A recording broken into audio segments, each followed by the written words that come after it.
It is once again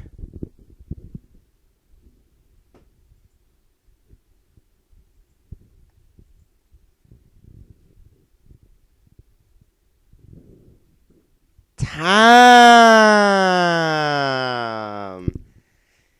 In light of that massacre we just saw at the World Cup with Germany absolutely slaughtering Brazil, I'm in such a great mood, so what the hell, why not do a Raw review after a pretty damn good episode? But before we start this out, I want to plug three things. First off, the probably least important of the three, the MT Omar Recaps channel that features full-length reviews before we post it on the big channel. You know, if you're being just consumed alive with anticipation, go ahead and check it out.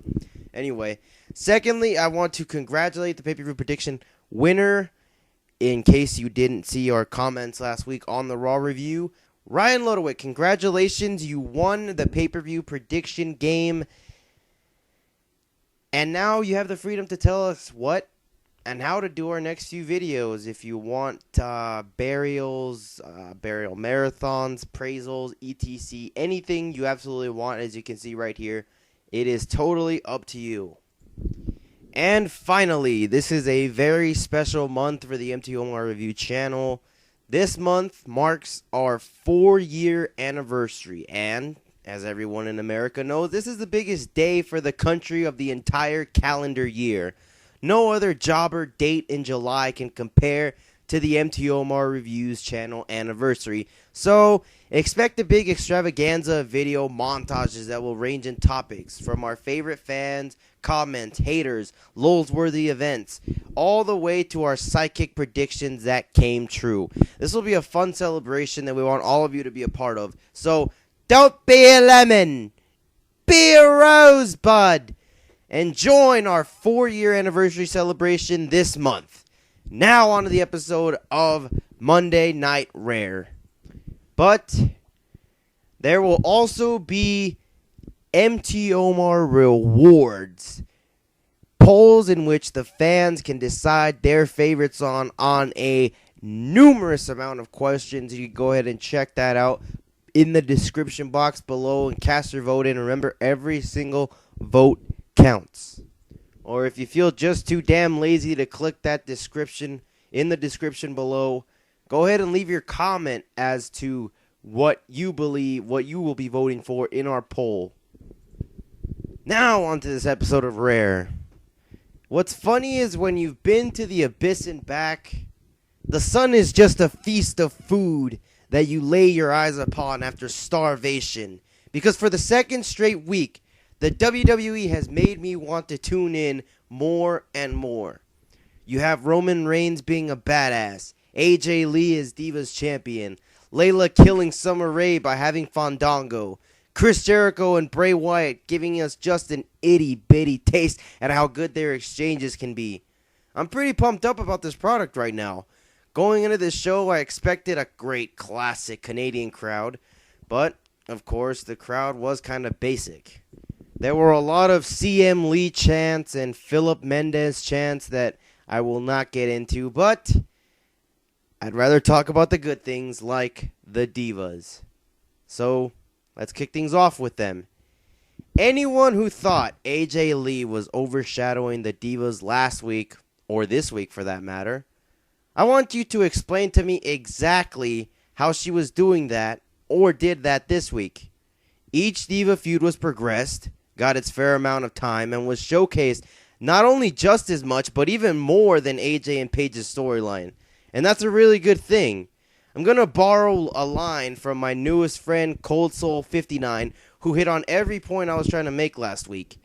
This storyline is far from hogging the spotlight, and gives both Divas something to benefit from. Paige gets something more valuable than the belt, and that's character development. For the first time since being called up, Paige is showing some characteristics that make her distinct aside from her look. That narcissistic and condescending attitude towards AJ when she announced her out is just screaming heel turn at some point in the near future. And since this feud is just starting out and they want to build toward the big turn further down the line, It's the perfect time to put this on the back burner for a bit to allow the other Diva storylines to shine. And you saw here the tag team match between AJ and Paige against the Funkadactyls. AJ and Paige's names were the last things in your head once the segment was over. The blood has finally boiled over, and it looks like Cameron and Naomi will go one-on-one at Big Guy Ground. And I say, awesome. Naomi can finally break free from Cameron, who's done nothing but hold her down the past few years. Then you have the whole Layla, Summer Rae, and Fandango angle going on. Not much was done, but not much was needed. Just that backstage segment that sold Fandango's desire to want Summer Rae back despite already having Layla, which makes absolutely zero sense if you ask me. That told enough of a story that a filler match or something along those lines wasn't needed. This fulfilled the job asked of it and delivered on all aspects. And it even brought back that creepy Fandango we love so much from NX3 Redemption. I'd love to see more of this side of Fandango, because we did kind of get like glimpses of it when he first debuted, but he hasn't really like let it fully shine through because he hasn't been showcased as much. And if they are going to go all the way and make him the creepy Fandango again, hell, why not have him win the Intercontinental Championship in the Battle Royal at Big Guy Ground? And I'm kind of hoping they do put the Intercontinental Championship on Fandango, because, let's face it, who'd be a more interesting, realistic winner of the Battle Royal? Cesaro? Ha! Ha! Ha! No. Hopefully this doesn't lead to Layla's departure, but the way Layla talked to Fandango after his interference in Dolph's match, they'll probably have her end hero after Fandango goes after Summer Rae. In which case, I'll end hero for a week just to visit my Layla in end hero land, so we can team up and un-end hero MTO just to kill him off in general. Finally, we have the Bella Twins versus Stephanie McMahon angle. While I could have dealt without the fans killing the segment with their stupid chants, I thought this put over Nikki being screwed by the Authority just because she's Brie's sister pretty well. And it'd be really cool if this ends with Nikki turning heel on Brie because she's tired of being treated like the piece of garbage she is and finally joins the Authority. Not only would that automatically make this a humongous storyline for the Divas, it might also do something to make John Cena interesting.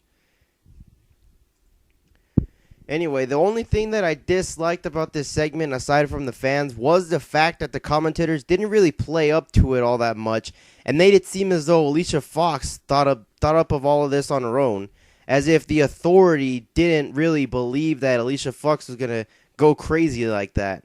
I mean, the story would have worked a lot better had they put over more that Stephanie knew Alicia Fox wasn't going to want to wrestle this match and was just going to attack Nikki because of her unstable state.